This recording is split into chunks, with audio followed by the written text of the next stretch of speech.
Olá pessoal, nessa unidade faremos um breve relato da educação dos surdos no mundo e no Brasil. Nessa pequena viagem no tempo, faremos uma retrospectiva histórica a fim de situar vocês sobre o porquê os surdos lutam por ter sua educação e sua língua garantidas. Vamos iniciar falando um pouco sobre a Idade Antiga até a Idade Média, onde a surdez era entendida erroneamente e confundida como inferioridade de inteligência. Isso devido à ausência da linguagem, pois todo o processo de aprendizagem estava diretamente ligado à audição e à fala. Nessa época, todos que eram considerados diferentes eram excluídos ou exterminados, pois eles eram vistos como incapacitados e não pertencentes a Deus. Eram endemoniados, por isso eles precisavam ser exterminados. Com os surdos não foi diferente, porque fugiam dos padrões normais impostos pela sociedade e pela igreja da época. Na Roma, acreditavam-se que os surdos eram pessoas castigadas ou enfeitiçadas. Os surdos eram abandonados ou feitos de escravos. Na Grécia, os surdos eram considerados inválidos e um incômodo para a sociedade, sendo condenados à morte ou escravizados. Já na China, nessa mesma época, os surdos eram lançados ao mar, como oferenda dada aos deuses. Já no Egito e na Pérsia, os surdos eram considerados criaturas privilegiadas, enviadas dos deuses para comunicar com eles em segredo. Havia, de certa forma, um sentimento humanitário e de respeito aos surdos. Esses surdos eram adorados. No entanto, tinham uma vida inativa e também não eram educados. O filósofo grego, que classificava os surdos como seres castigados pelos deuses, como consequência do pecado de seus pais, ele considerava impossível educar os surdos. Aristóteles acreditava que os surdos, nascidos surdos mudos, se tornavam insensatos e naturalmente incapazes pela razão, pela falta de audição. Aristóteles defendia o empirismo, ou seja, o conhecimento provém unicamente da experiência, limitando-se ao que pode ser captado do mundo externo pelos sentidos. Ele pregava que nada está no intelecto sem antes ter passado pelos sentidos.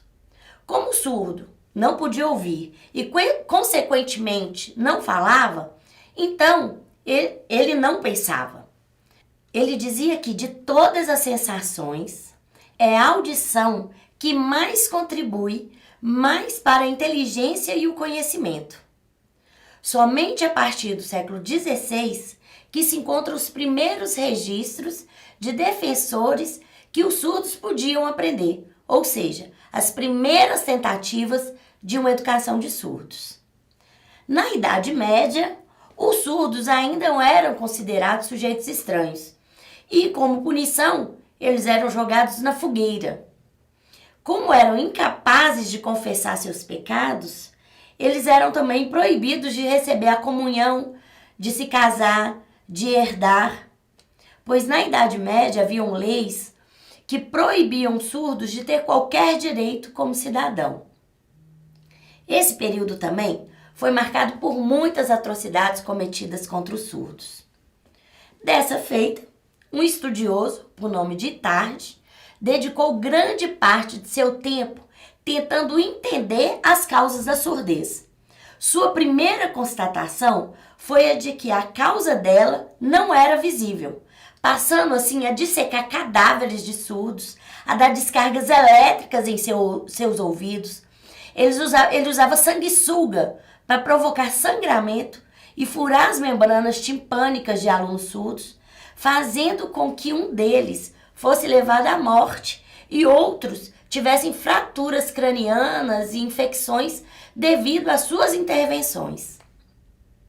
Após 16 anos de trabalho incessante para chegar à oralização, Itard rendeu-se ao fato de que o surdo só podia ser educado por meio da língua de sinais.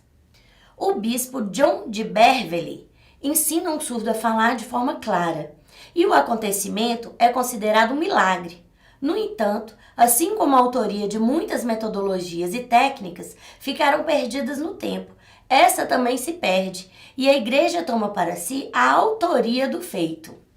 Em 700 d.C., John Beverley ensinou um surdo a falar pela primeira vez. Ele foi considerado o primeiro educador de surdos.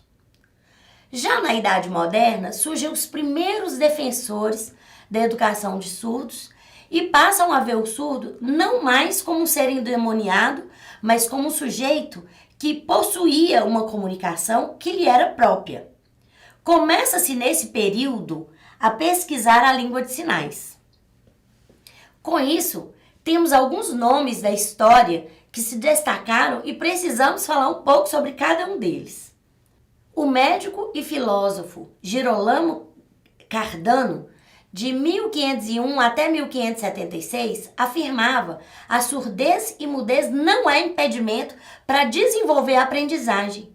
E o melhor meio de um surdo aprender é através da escrita. E que não era um crime não instruir o surdo mudo. Ele utilizava a língua de sinais e a escrita para se comunicar com os surdos. O monge beneditino Pedro Ponce de León, em Onan, na Espanha, estabeleceu a primeira escola para surdos. Em um monastério, a datilologia, escrita e oralização. Mais tarde, criou uma escola para professores surdos. Não publicou nada em vida. Depois de sua morte, seu método caiu no esquecimento, já que a tradição da época era guardar segredos sobre os métodos de educação de surdos. León é considerado o primeiro professor de surdos da história. Na Espanha, Pedro Ponce de León criou a primeira escola para os surdos.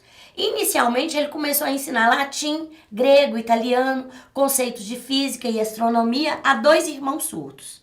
Mas, como dito, depois que ele morreu, o método caiu em esquecimento, pois não havia nenhum registro feito. Já em 1613, em Melchior e Ebra, publicou um livro, no qual descreve e ilustra o alfabeto manual. Já em 1613, Melchior e Ebra publicou o livro, no qual descreve e ilustra o alfabeto manual. Juan Pablo Bonet iniciou na Espanha a educação de Dom Luís Velasco, através de sinais, treinamento da fala e o uso do alfabeto, que é a datilologia. Teve tanto sucesso que foi nomeado pelo rei Henrique IV como Marquês de Frenzo. Publicou o primeiro livro sobre a educação de surdos em 1620. Expondo seu método oral, defendia o ensino precoce de alfabeto manual dos surdos. Bonet foi o primeiro a falar sobre o método oral na educação de surdos. E em 1700, Juan Conrad Amon desenvolveu e publicou o método pedagógico da fala e da leitura labial. Charles Michel de Lippi conheceu 2 irmãs surdas que se comunicavam através de gestos e iniciou os primeiros estudos sérios sobre a língua de sinais. Lippi defendia a língua de sinais como a linguagem natural dos surdos. Criou sinais metódicos, que são uma combinação de língua de sinais com a gramática sinalizada francesa. Publicou o primeiro dicionário de sinais. Esse abade fundou a primeira escola pública para surdos, onde difundiu seu método de ensino, utilizando a língua de sinais por ele percebida entre os surdos, e publicou o primeiro registro de um dicionário de língua de sinais. Samuel Einig, considerado o pai do método alemão, iniciou as bases da filosofia oralista. Fundou a primeira escola de oralismo puro em Lipsia, uma cidade independente do estado da Saxônia, na Alemanha. Inicialmente, sua escola tinha 9 alunos surdos. Daí em diante, começaram a surgir os primeiros registros do oralismo para o surdo, ou seja, o ensino da língua oral. E em 1760, Thomas Bradl fundou a primeira escola para surdos na Inglaterra, na qual ensinava os surdos os significados da palavra e a pronúncia. Entrando agora na Idade Contemporânea, temos alguns outros grandes nomes que se destacaram na educação dos surdos. Thomas Gallaudet, ao conhecer Alice, uma criança surda da vizinhança que não tinha acesso à educação, o reverendo Thomas Gallaudet idealiza uma escola para surdos nos Estados Unidos e viaja à Europa em busca de método de ensino. Volta à América, trazendo o surdo Laurent Clark, melhor aluno do Instituto para Surdos de Paris. Thomas Gallaudet, em 1787, ao entrar em contato com a criança surda, ele resolve viajar pela América a fim de conhecer outras experiências de educação de surdos, e lá ele conhece um professor surdo em Paris, o Laurent, e o leva para os Estados Unidos na intenção de montar uma escola para ensinar os surdos. Mais ou menos nesse mesmo período, Alexander Bell, pai de Alexander Graham Bell, vocês com certeza já ouviram falar dele, pois foi considerado o inventor do telefone. Então, só fazendo um parêntese aqui, nós devemos aos surdos hoje termos telefone e poder comunicar com pessoas dos mais variados locais do nosso planeta, não é mesmo? Bom, voltando aqui. Alexander Bell, professor de surdo escocês, inventa um código de símbolos chamado fala visível ou linguagem visível, sistema que utilizava desenhos dos lábios, garganta, língua, dentes e palato, para que os surdos repetissem o movimento e os sons indicados pelo professor. Alexander Bell era professor e pesquisador de fonética fisiológica e, além disso, também foi o criador da técnica fala invisível, que através de símbolos, desenhos, mostrava as formas que a língua faz dentro da boca ao fazer a pronúncia das palavras. E essa técnica era usada para ajudar os surdos a aprender a falar. Com isso, Alexander Bell foi um ardente defensor do método oralista e mantinha uma postura totalmente contrária à língua de sinais. Já em 1855, Eduardo Rouet, professor surdo francês com experiência de mestrado em cursos em Paris, chega ao Brasil sob o beneplácito do imperador Dom Pedro II, com a intenção de abrir uma escola para pessoas surdas. Em 1855, Rouet vem para o Brasil, a pedido de Dom Pedro I, para ensinar a língua de sinais para 3 surdos, filhos de nobres. Com isso, começa a ser difundida a língua de sinais também no Brasil. Então, pessoal, olha que interessante. A Libras é originada da língua francesa de sinais, diferentemente da nossa língua portuguesa, que foi originada do latim, dos colonizadores portugueses que vieram para o Brasil. Bom, voltando aqui. Com a vinda de Rouet, a língua de sinais começa a ser expandida no Brasil. E 2 anos depois da vinda de Rouet, no dia 26 de setembro de 1857, é inaugurada a primeira escola para surdos, no Rio de Janeiro, o Imperial Instituto dos Surdos Mudos. Hoje a gente conhece ele como Instituto Nacional de Educação de Surdos, o INES. Nessa escola surgiu a mistura da língua de sinais francesa com sistemas já usados pelos surdos de várias regiões do Brasil. Em 1864, nos Estados Unidos, Washington, é criada a Universidade de Gallaudet, um sonho idealizado por Thomas Gallaudet. Lembra-se que falamos dele? O que conheceu o professor surdo, Laurent, e o levou para os Estados Unidos? Pois é, então, seu filho, Edward, cria a universidade tão sonhada pelo seu pai. Em 1875, Flauzino José Gama, ex-aluno do Instituto Imperial de Surdos Mudos, publica aos 18 anos o primeiro dicionário de língua de sinais no Brasil, chamado de Iconografia dos Sinais dos Surdos Mudos. Em 1880, aconteceu o Congresso de Milão, foi uma conferência internacional de educadores de surdos, que ocorreu em setembro de 1880. Um comitê, constituído unicamente por ouvintes, declarou que a educação oralista era superior à de língua gestual e aprovou uma resolução proibindo o uso da língua gestual nas escolas. Escolas em todos os países europeus e nos Estados Unidos mudaram seu método de educação para os surdos para a utilização terapêutica do discurso sem língua gestual. Depois deste congresso que aconteceu na Itália, na cidade de Milão, houve um declínio da língua de sinais em todo o mundo, pois nesse congresso, onde os surdos foram excluídos, pois, como eu já disse, o comitê era composto somente de ouvintes, fica proibido, assim, o uso da língua de sinais e estabelecido que o melhor método para o ensino do surdo era a língua oral. Ressaltando aqui a importância de Graham-Bell no Congresso de Milão, pois como defensor da oralização dos surdos, ele contribuiu significativamente para a votação que proibia o uso da língua de sinais. A partir de então, a comunidade surda foi excluída das políticas públicas.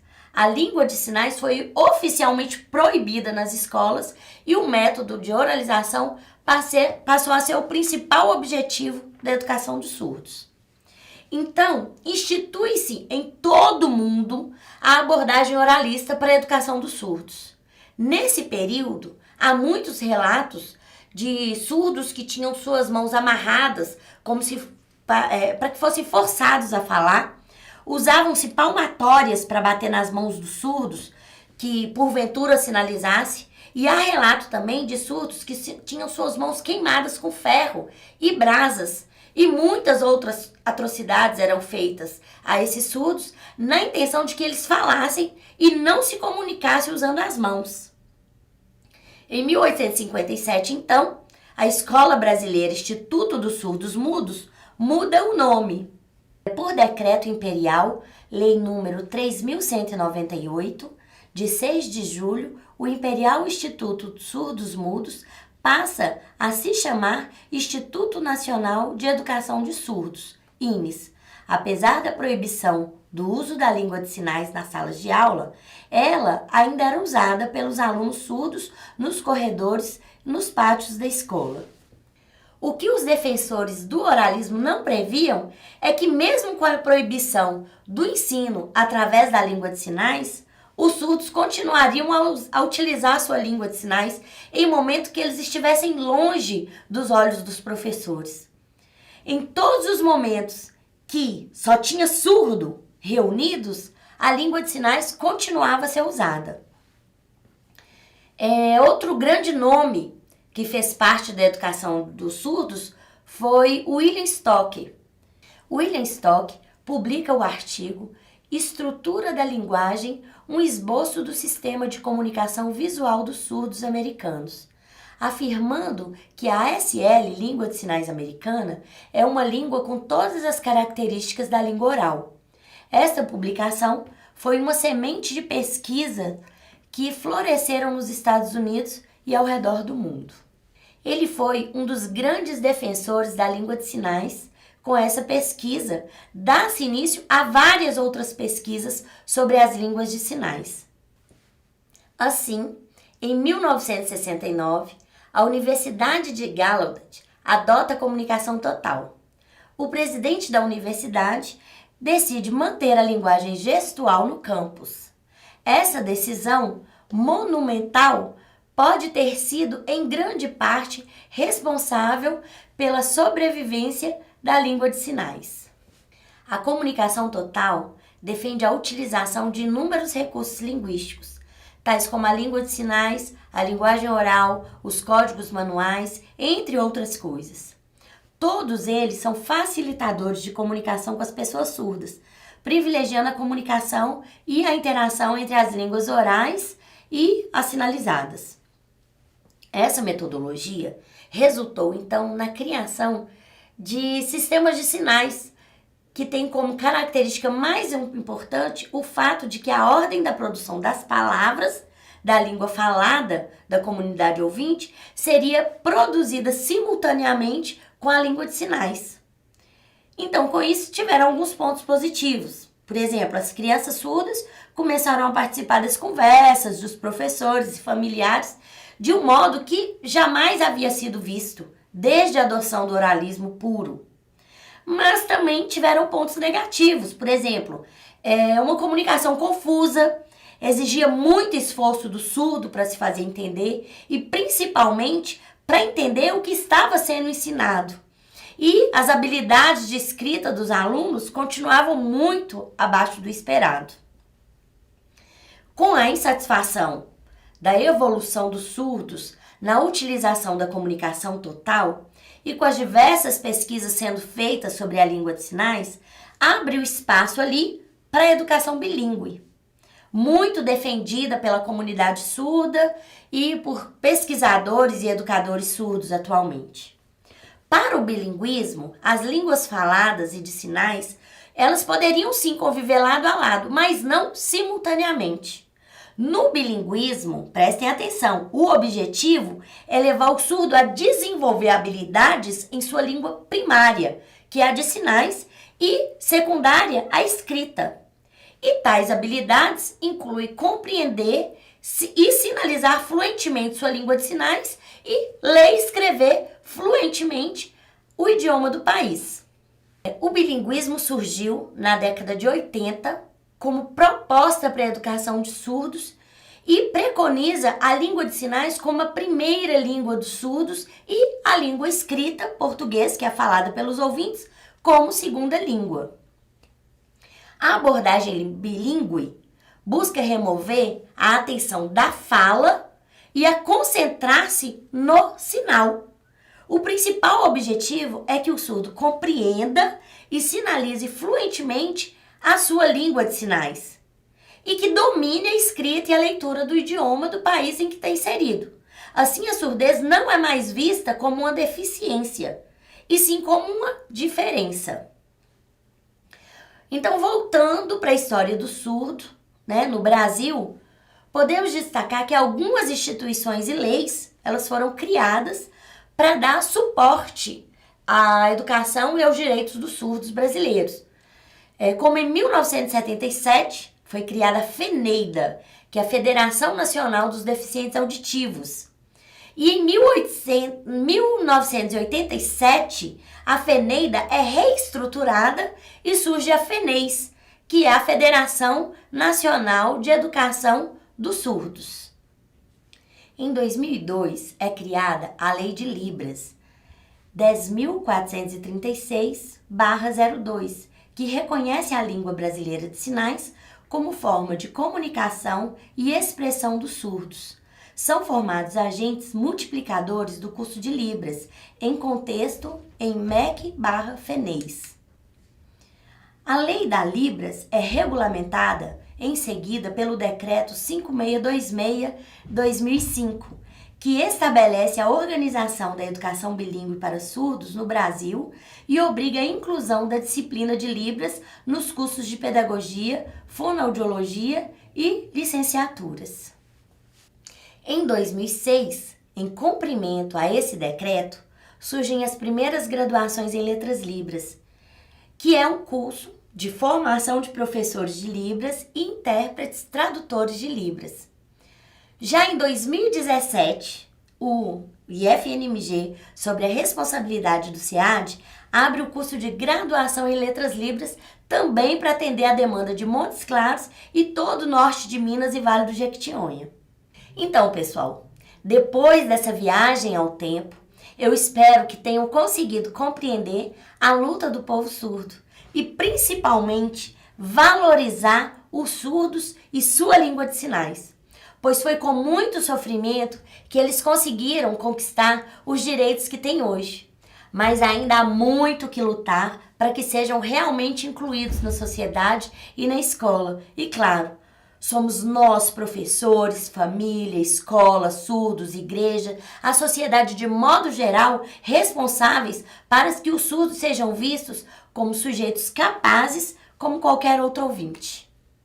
Então, vão à sala de aula, leiam todo o material que eu coloquei na sala para vocês, depois vá ao fórum, comentem um pouco sobre tudo isso, sobre essa nossa viagem e discutam com seus colegas.